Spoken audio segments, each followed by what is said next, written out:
Alrighty. Well, welcome to the Relentless Hope podcast. Uh, Joining me today in the Relentless Hope studio is Miriam and Ian Bryson, our guests today. And before we start, I just want to uh, share with all the people that are viewing today how amazing it is to be a part of this amazing organization, faith based Relentless Hope, to be here with Miriam. This will be my last time in the studio. I didn't think of that till just now, but I have a little bit of sadness about that. But I know that God's got me where He wants me doing what He wants me to do. So today, our guest, it's like one of the worst things that a parent could fear actually happened to him.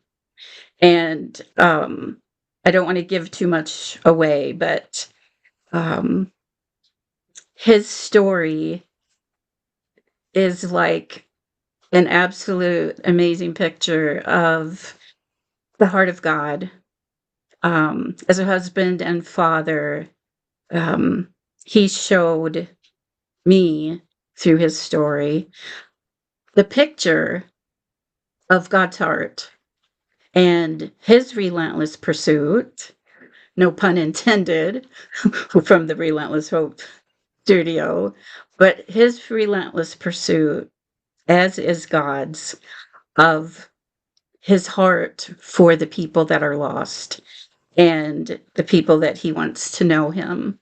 And so he's also, his story also showed me um, his book he wrote is titled I Love You Like One, uh, which his story in the pursuit of his daughter, who was abducted in on December 27th of 2010, shows the picture of what Jesus did when he left the 99 to go after the one sheep that was lost.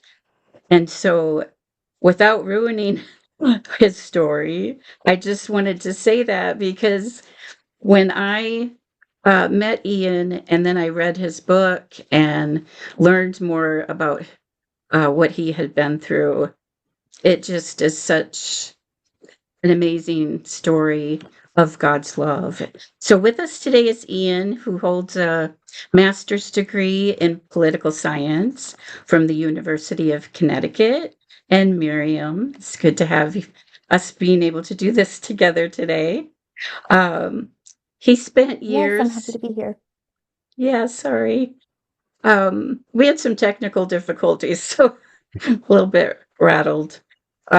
He spent years working in child protection, criminal justice, social work, and education, which means when he went to fight for his daughter, he already understood how these systems were supposed to work. And what he discovered was that they are sometimes corrupted, unfortunately, by organized evil with enough power to reach the very systems meant to protect children. And so they become the weapons used against people like Ian who are trying to save them. So without any further ado, I will let Ian tell you about his book. I'll let him tell you more about his story. And we are so glad to have you here today, Ian. Welcome. Thank you. I'm blessed to be here and blessed to know you, Sherry, and blessed to have gotten to meet you today, Miriam. Thank you. It's an honor to be here with both of you. Um, yeah, so I published a book in 2024 called I Love You Like One, a letter to my daughter abducted by a cult. And that's after you already mentioned, Sherry, that my daughter was abducted on December 27th, 2010. Um, and I have since the moment that I realized that she was abducted, and realized that what her mother had been telling me about her family being a cult was true. I have been screaming as loud as I can scream in every direction, help. and no, the world has not helped. And that's taken me on quite a journey. Um, and ultimately to a place where now survivors are voicing their stories, and survivors are being heard, and places like Relentless Hope exist. And when I first started trying to get help for my daughter, none of this existed that I was aware of or that I could find. Um, I reached out to help for months after my daughter was abducted. And I remember a conversation with a woman named Diane who worked at the Rape Crisis Center in Dallas, Texas. And I called her from the Netherlands, and we cried on the phone. And this is right after my daughter's abduction. And she said, Ian, the world is not set up to help you. And she said, make sure you write all this down. And I can't wait to hear, when someday, but it was just and I knew she was right, but of course I wasn't willing to say, yeah, you're right, and not fight. I went through and am going through every stage, every step of the way, and just doing my best as a dad. Um, and and and and that I don't know what that is at any point. It's just, when you're faced with these difficult, impossible situations that you couldn't even imagine. For me, it like all I've tried to do is just do my best so that I can look in my daughter's eyes and feel okay. And that's been my fight for 15 years. And prior to this happening, I had no idea what ritual abuse was. I had never heard of ritual abuse or trauma-based mind control, um, or satanic ritual abuse. None of these things were on my radar, even though I had, studied sociology and social problems and worked for Child Protective Services. These things are not being taught in our universities or to our clinicians even. And it's so I was completely oblivious when I met my first wife, Agata, and I met her in 2004. I just received my master's degree and went on a trip to Australia by myself and came back. And my friend said, "There's some Polish people down the street. Come down and meet them." And I did. And I was just an aimless man at that point. I had no idea what was coming next in my life until I saw her. And when I saw her, it was immediately I knew she was going to be my wife. Um, and that's a feeling I had never experienced before, like a certainty I had never experienced.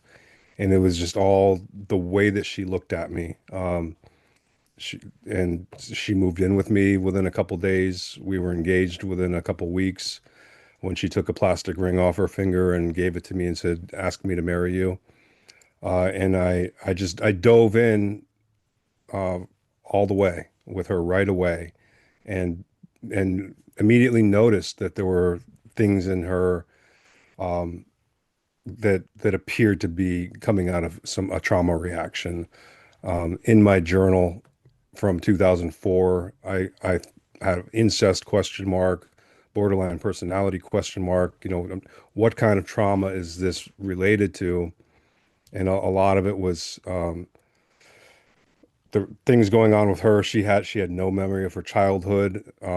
We would have discussions, and I would think she was lying, but she just really could not think of anything other than like with her dad. Any nice thing her dad did for her, other than bring her one cup of tea, is an example. And she had all kinds of she had sexual problems. She had issues with, one day she would hate me and the next day she would love me, and it would just switch. Totally unpredictable. And it took me a long time to understand that she really did feel that both things were true on her side. Um, but yeah, we met, and I was just, I knew she was going to be my wife. She was over on a 3-month visa in Norwich, Connecticut from Poland. And because that visa was running out, we had to go back to Poland to get another visa for her. And at that point, we stayed with her parents, and I got to meet her family. and lived in Poland for several months while we were waiting for her visa. Can you tell us more about you and your life before you met Agatha and kind of walk us through that? This is the first time we've had a spouse and a father of somebody that has had SRA. And earlier when we talked to you, you shared a little bit about your own abuse. Um, Yeah.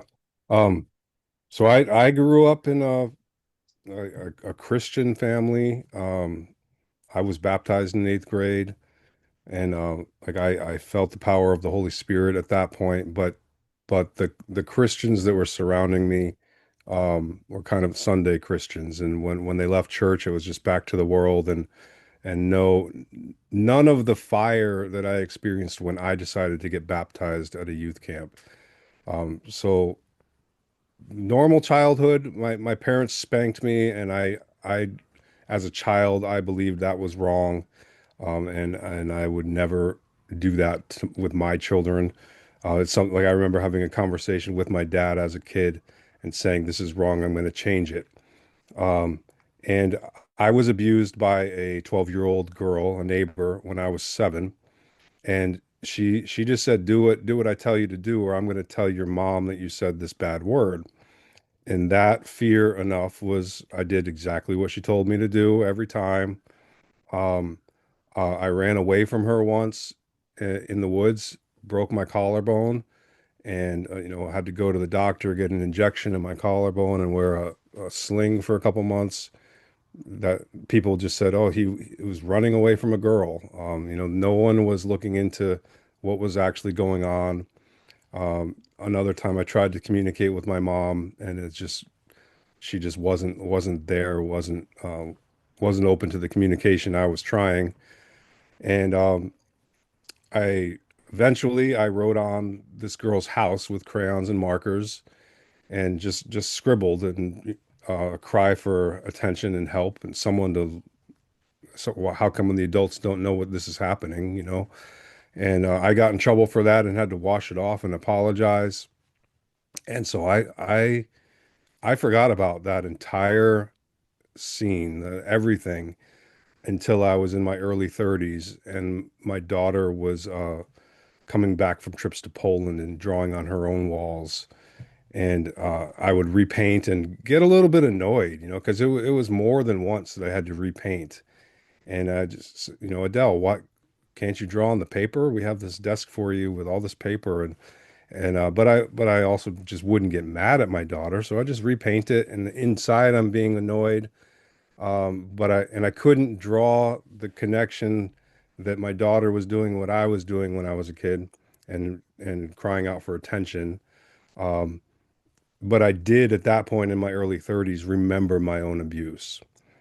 And it was amazing to me because I had never experienced something just being gone from my memory and then coming back in such full effect. Like when it came back, it was just like it had never left. And I was just like, wow, that's amazing how this memory works. And I processed it. And I think that the main trauma for me was, that I tried to get help from my mom and it wasn't there, right? I think the stuff with the girl was not helpful and all of that, but I think the main trauma was that I was crying out as a little kid and these people just didn't see it. Um, When but the I, but I, memory yeah.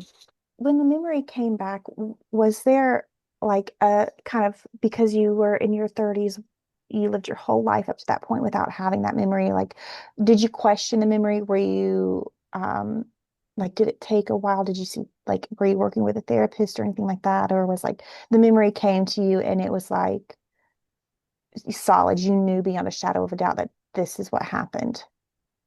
yeah, so I didn't question it like like with a dream, you know that a dream was a dream. Hmm. You have that understanding, no matter how real it feels, like you wake up and you're like, okay, that was a dream.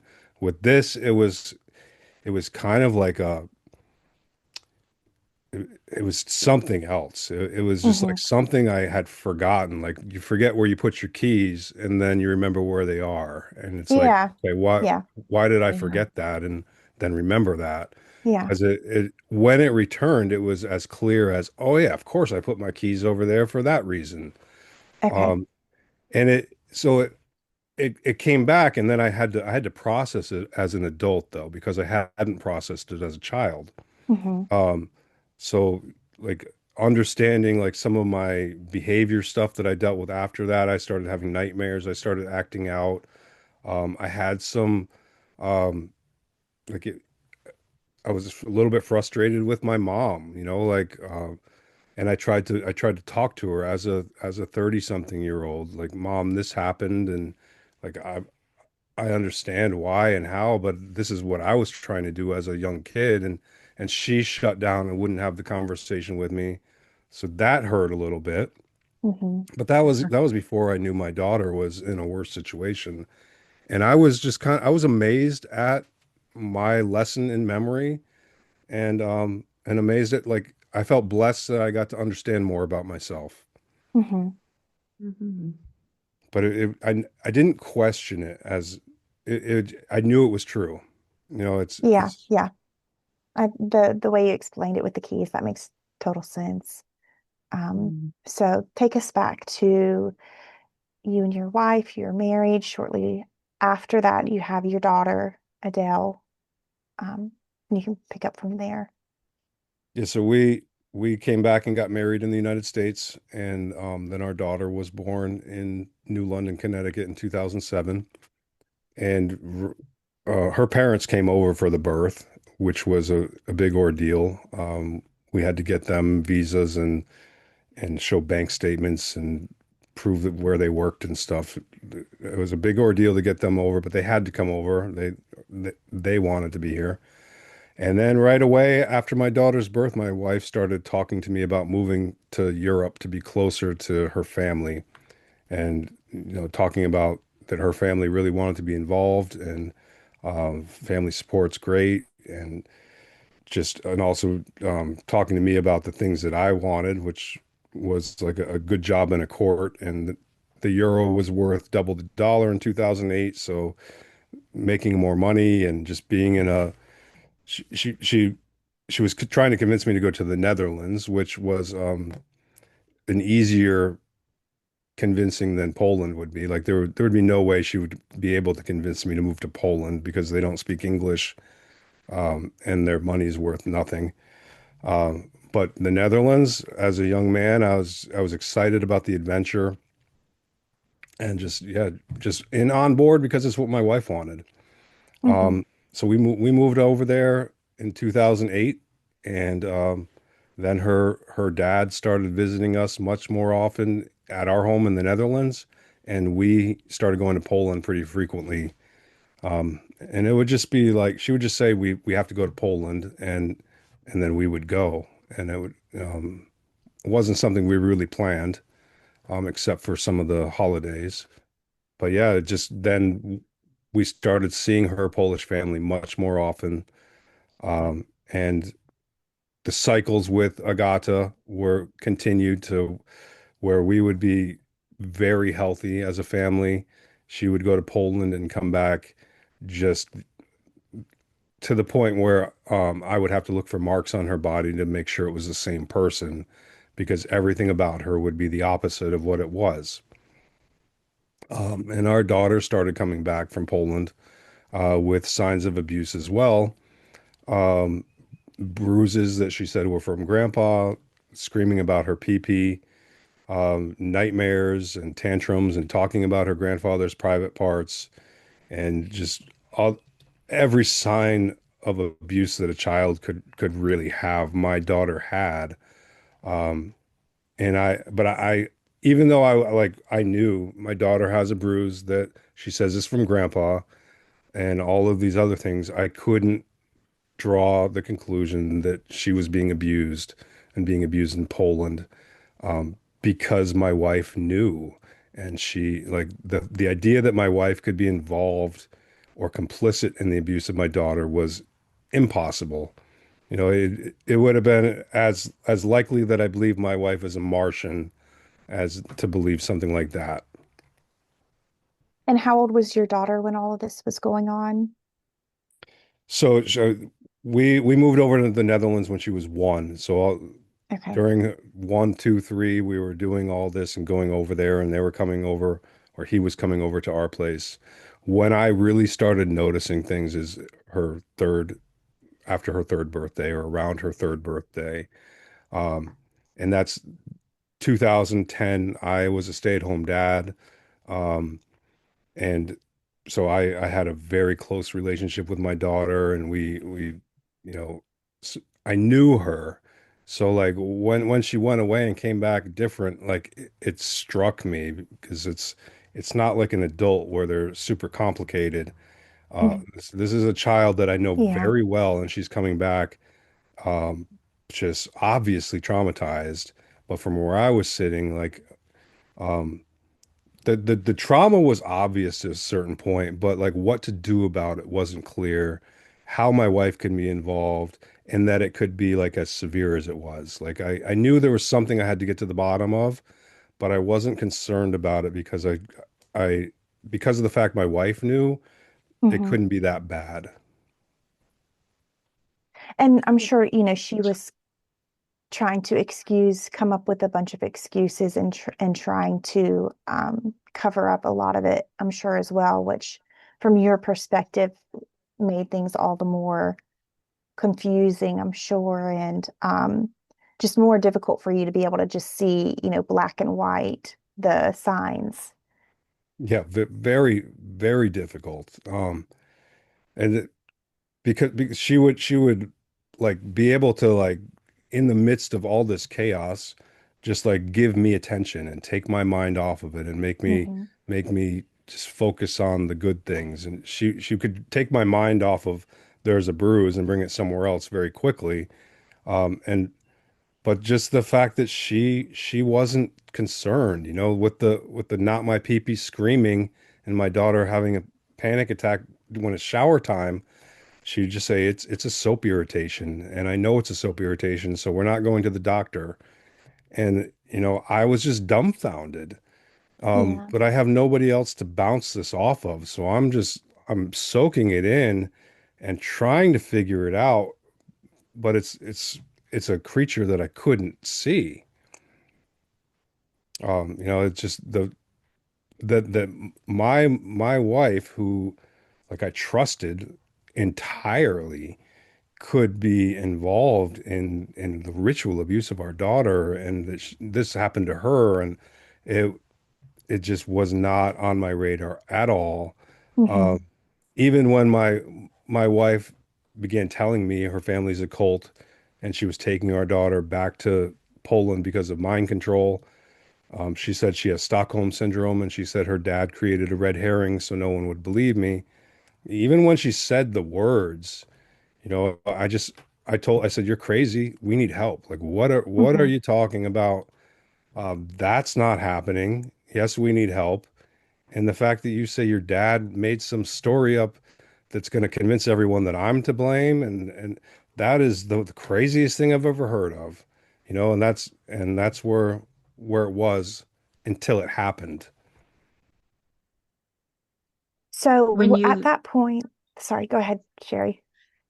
I was just gonna ask, like, when you actually went to Poland to live, was that closer to the time when Agatha actually abducted your daughter once you got back to the Netherlands? Had you lived in Poland for very long together? And did you see signs, um, with her parents and, like, did things escalate? I lived in Poland for a few months when we were engaged, and then we visited pretty frequently. So I knew there were strange things happening in her family, but like there were things on the surface like alcoholism, uh, and and and poverty. Like her dad wasn't working at the time, so she would ask us to send money, and so that and like her mother was miserable. Her sister was a strange person as well, who just seemed like she looked like a victim to me. Um, and her grandfather, my wife's grandfather, asked how my wife was in bed.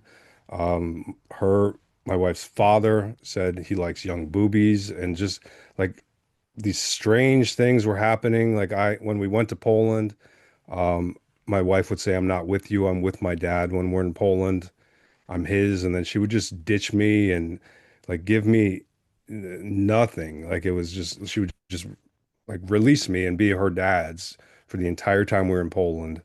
And I suffered from panic attacks, and I couldn't leave. Like I would try to go for a walk, and I'd freak out and like run back home and just like just lay in bed shaking because I didn't know what was going on with my wife.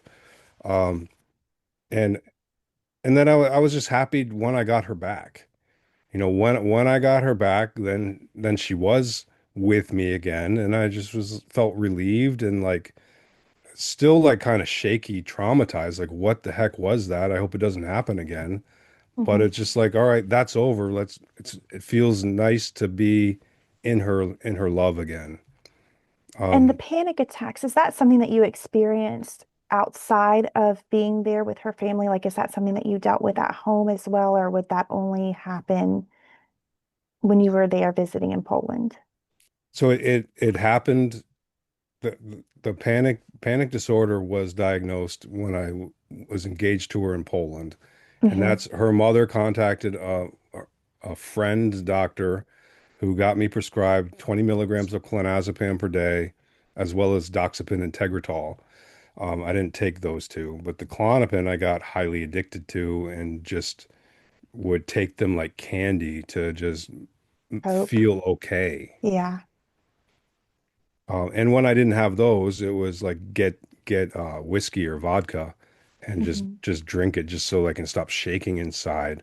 Hmm. And I believe it was the spiritual turmoil, just the weirdness that was happening that I couldn't like objectively pinpoint.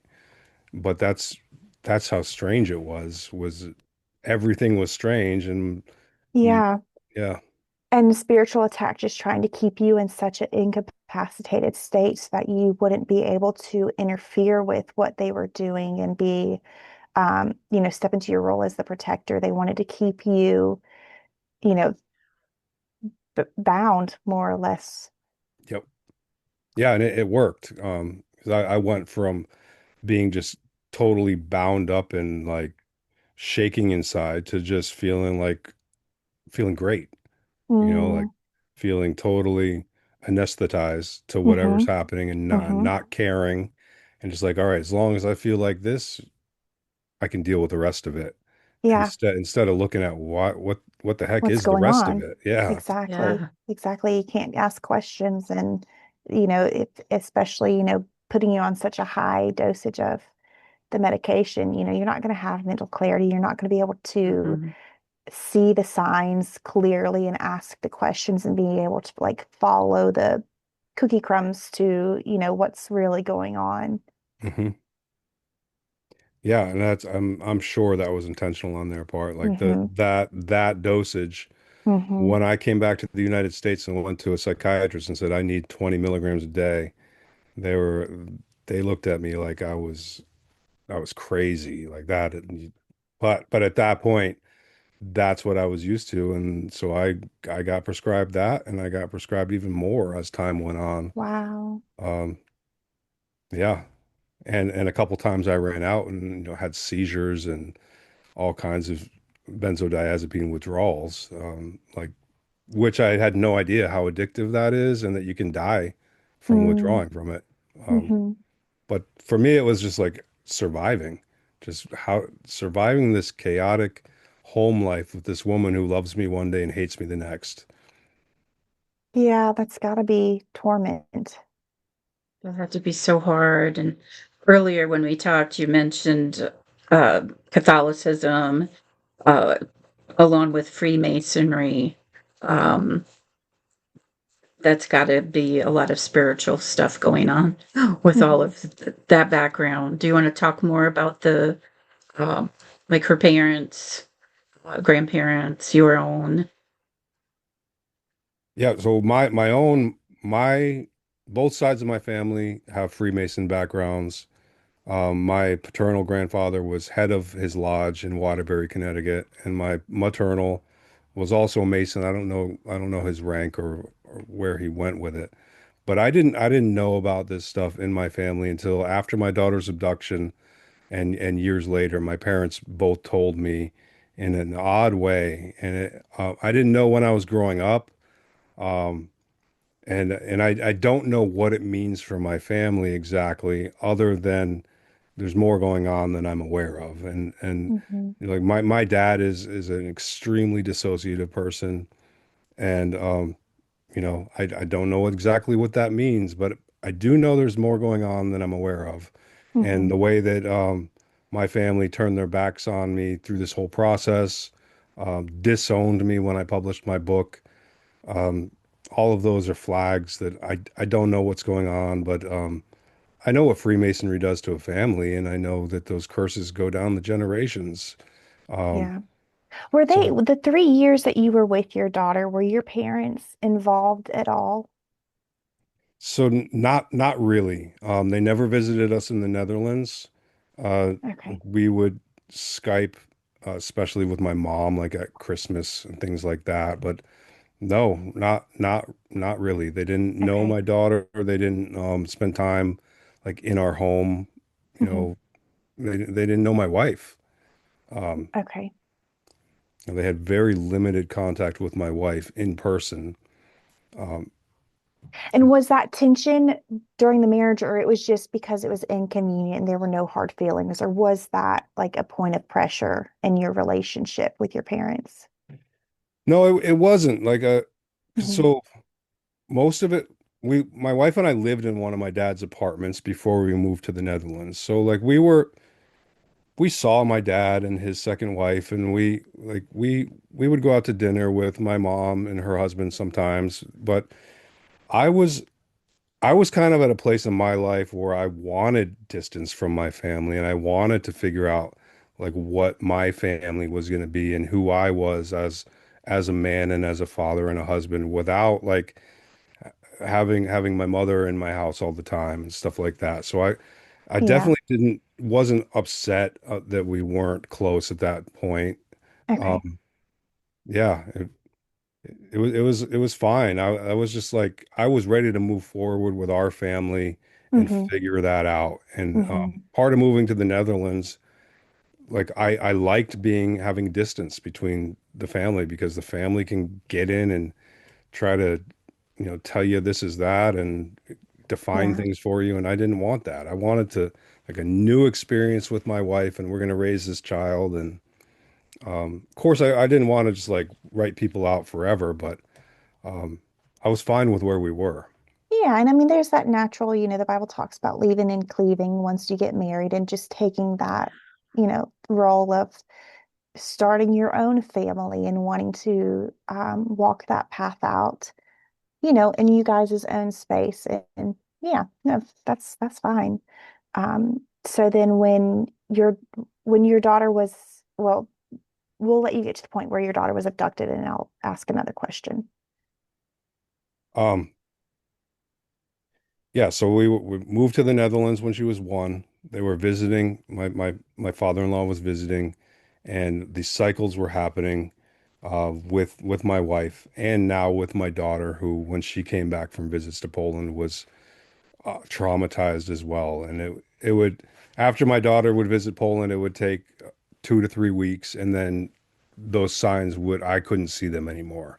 But it was every trip my daughter would come back with signs, and every trip my wife would come back hating me.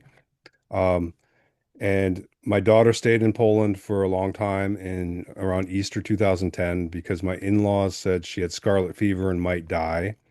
And I was, you know, very upset about that and tried to tell my wife like that doesn't make sense. I'm her dad, and if she might die, then she needs to come to me, and I need to be able to decide whether she's treated in the Netherlands or the United States, or it's not your parents' decision. But that was Was your like wife there with your daughter or was your daughter there alone? she was there with my daughter for a little while, then she came back with me. Um, and it was my wife and me, and my daughter was in Poland and had to stay there. Okay. And Um, there was no, like, you guys had to come back for work or something, and then they were like, no, we're not going to let you take your daughter back home. She needs to stay here yes, and get better. yes, Okay.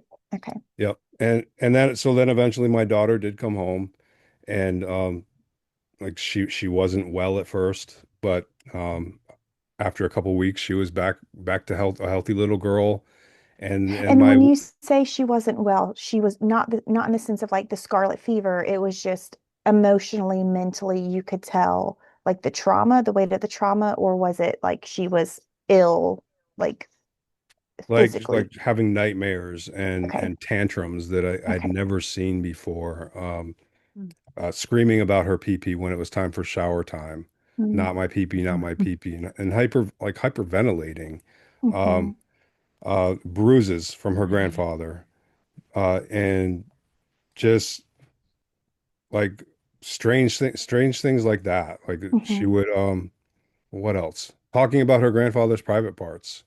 Um, and I'm just thinking like under what circumstances would my 3-year-old be talking about her grandfather's private parts? Like Yeah. I, Right.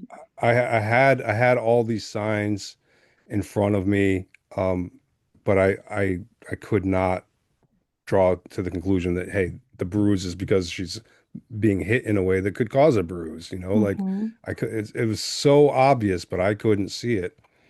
Um, and then, what I wanted was for them, my daughter and my wife, to be healthy. So Mm-hmm. after these trips to Poland, it would always revert back to healthy. Like the tantrums would leave, the nightmares would cease. Like just the brightness in my daughter's eyes, would return, and she would just be a happy little girl without these issues that always came back with her. Um, and I would just jump back into like planning for the future, and um, you being excited about my family and my daughter, and forgetting about everything she came back from Poland with. Um, so in the summer of 2010, my wife was healthy, my daughter was healthy, and we were on top of the world. I thought I was the luckiest man in the world, and my wife was the happiest woman in the world.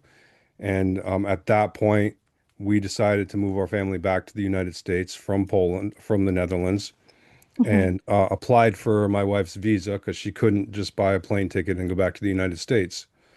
Um, so we applied for the visa. I sent them to Poland for support, and I went to the United States to work and look for a place for us to live from September to December 2010. And so I left them. My wife begged me not to leave. She said, I'm afraid we're never going to get this back. I have a cousin who's an FBI agent, and she said, can't you contact your cousin and have him expedite the visa? And I just laughed at her, like the FBI is not going to expedite your visa. Your fears aren't real. I love you. Don't worry. We'll be back together.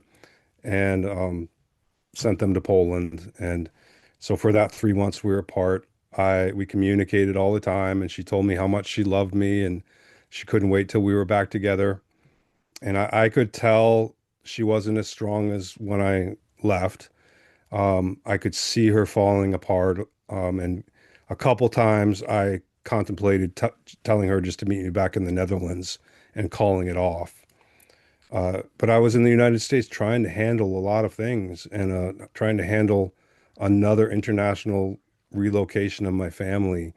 And I had to like let that go and just trust that she was going to be okay and we would figure it out when we were back together. So we met back at our apartment in The Hague, December 8th, 2010. And I had no reason to think anything was wrong, anything would be different. And I sprinted home from the train, just like on top of the world. So excited to get to see them and hug them, and uh, you know, vowing that we would never be apart this long again.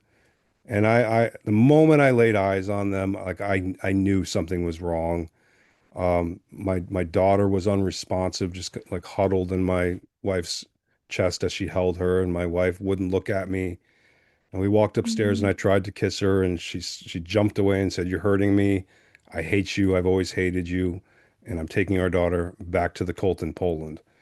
And for the next 3 weeks, that's where we were at. She kept repeating those same things, and I kept trying to figure out what's going on, but also just begging her and pleading with her to get help.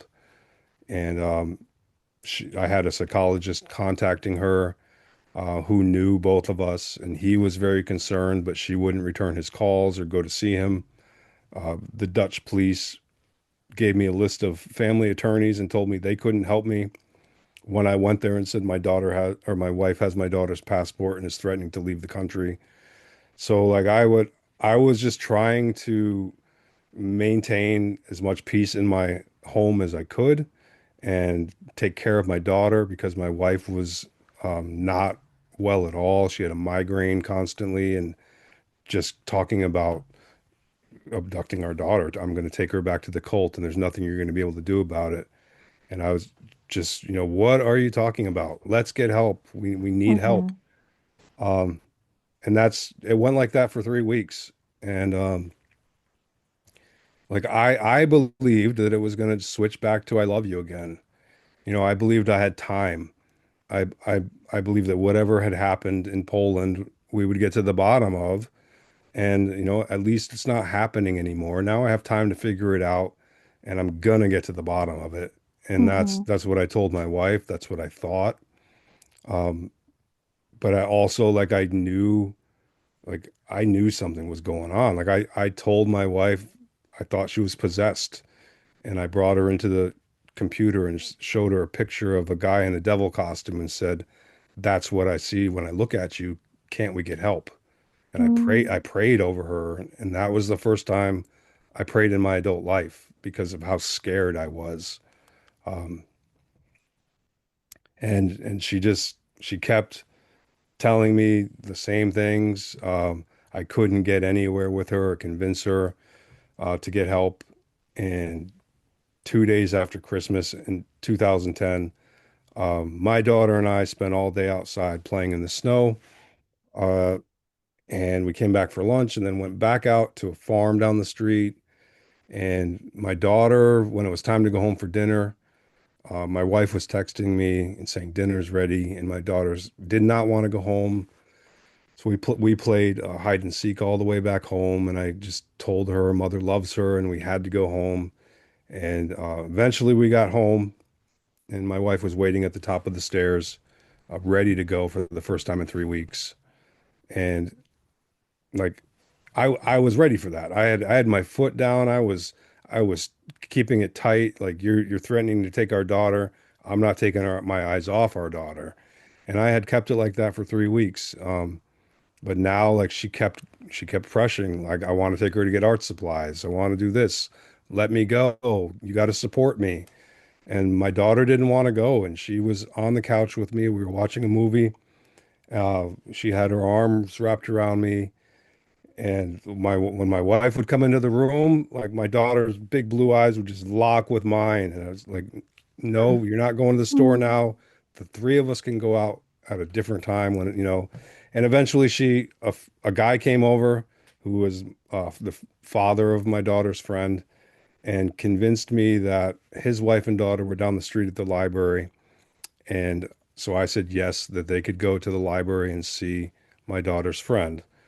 Um, I gave my daughter a big hug and watched her go down the stairs and watched her mother follow her. And that was the last time I saw my daughter ever. I called my best friend and just said, like, it's happening again. She's lost it. I don't know what to do. And as I'm telling him this, it hit me that they were gone, and it hit me that what my wife had been telling me was true. Was it moments so after you watched them walk away, was it like you sat there and pondered for a minute and they just never came back home? Or was it like immediately as soon as they left, like it hit you like, wait a minute, is this the moment? Or had time gone by, hours gone by, they never came home? How was that? So it was like when this whole like goodbye scene was surreal in a way. Like it, I was standing in the kitchen talking to this man, drinking coffee and smoking his cigarettes, and my wife had my daughter come into the kitchen, and my daughter wrapped her arms around me like she maybe never had before. It wouldn't let go.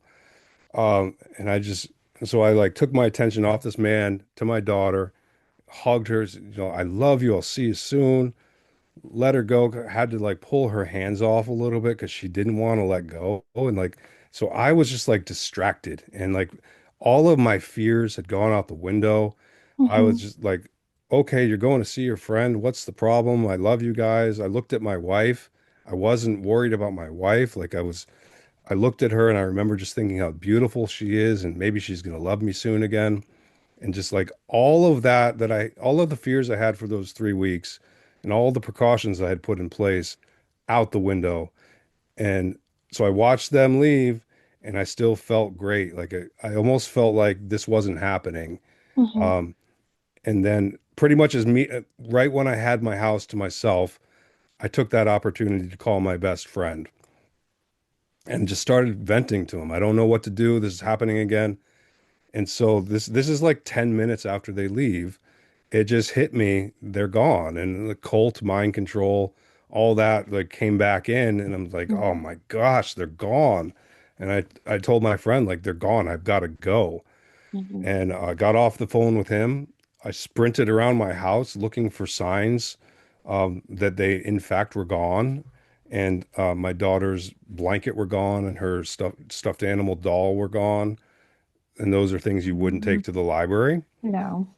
Right. So from there, I I knew they were gone, but then I had these signs, and I just grabbed my keys and sprinted out to the police department, and just like as fast as I could, feeling like I might have a heart attack. And I got to the police department. This was in the evening, and the door was locked, and I'm pounding on the door, ready to break the door, and just like how can this police department be closed?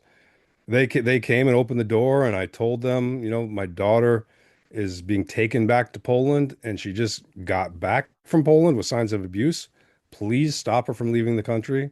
And they just looked at me like I had two heads. And one officer told me that I should have been paying more attention.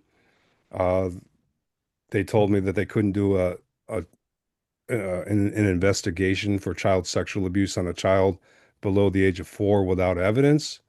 And it's like my daughter was 1 month away from being 4, and what kind of evidence do you expect to have other than the child? Yeah. Yeah. No. Yeah. Yeah. The system failed you. Yes. And I Mhm. think being a male, because of how society is, males tend to be the perpetrators rather than the victims. So I think if you were a woman, they Yeah. might have taken you more seriously, Yeah, which I is think sad so to too. say. I think so too. Yeah. And that's why like the entire time when I went to the Dutch police department 3 times, I believe. And like it got to the point where I'm holding out my wrists and saying, arrest me. Like Hmm. I don't care whatever it is you think is going on here. It's Hmm. not like you can put me in the electric chair. You can put me in prison for life. Like this is not about me and whatever you think is happening, just go back to the child, right? Just like let's look at the child because like all of these Yeah. situations are he said, she said, and Right. that's how child abductions happen is one parent decides they're going to lie about the other parent a lot of the Yeah. time. Yeah. But just the fact that they were so unwilling to even give it the time of day is just so disheartening and Yep. it's such a injustice to you, to your daughter especially. And I'm Yes. so Mhm. sorry that that is what you were met with. Yeah, that's Yeah. that for my daughter. Like for me, I mean, other than the fact that my daughter's involved, like it's a learning Hmm. experience, but oh my goodness, like I'm talking to the head police detective for the sexual crimes division, and Mm. he's telling me that they don't do investigations on children under 4 without hard physical evidence. And I'm just like, Wow, well, it works out great for the people that are abusing these children. Exactly, exactly. Yeah. And I think It's like that's they protect intentional. them. Exactly. The system is corrupt. Yep, Most of the system, yeah. It yep. is. Yeah, Were there because other things that you tried to do to get the systems that are supposed to be in place, to get Adele back? yeah, so yeah, so at this point I'm in the Netherlands in The Hague by myself. The police aren't helping me. I immediately contacted the US Embassy, and the US Embassy, even though my daughter was born in New London, Connecticut, has a US passport, they said there's nothing we can do. It's out of our jurisdiction.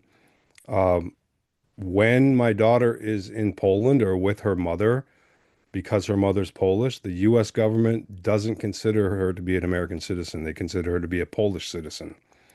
And Oh, so like this, wow. I learned Wow. all that, and then the duty officer said, "What I recommend is that you re-abduct your daughter and get her to the embassy because at that point we'll evaluate her." Uh, and so like this is within 24 hours of the abduction, and the police aren't going to help. The U.S. government, who I thought like for sure would help, Hmm. is telling me that I have to do it on my own. Uh, Wow. and so, I kept on these people. I went and visited the embassy. I went back to the police several more times. I started sending out emails to Child Protective Services in the Netherlands and media and lawyers and everybody that I could CC on the email. And like as time went on and nobody's helping me, it made me look like I'm out of control. Yeah. And like my family will look at me and be like, "You need to sleep," and I'd be like, "Uh, I need my daughter, and I need Yeah. her to, Yeah. What like." was your family's response when all of this happened? So at first they were very supportive, and Okay. like my mother's the one that put me in touch with the duty officer at the embassy. Hmm. Um, they were very supportive. I was on the phone with them. They were trying to understand what was Hmm. happening, and they were trying to help me. And then when Agata got their ear, it flipped. And Mm. so the red herring that her dad was talking, or that she was talking about, that her dad made, Hmm. like Agata was able to calmly convince them that she was just getting to safety away from me, and I found out Wow. later, my dad in the past year told me that they actually put my 3-year-old daughter on the phone with my dad, and she said, "No, daddy, Oh, no, daddy, no, daddy," and that is like was the nail in the the coffin nail for in the my coffin dad. Like for he's like, them. the problem has to be Ian. Yeah.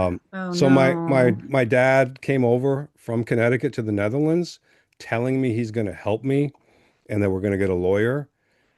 And like I could tell my parents were off and were lying to me, not being completely forthright, and Hmm. that was like causing paranoia in me. Uh, my dad had a psychiatric intervention team. He invited them into my apartment.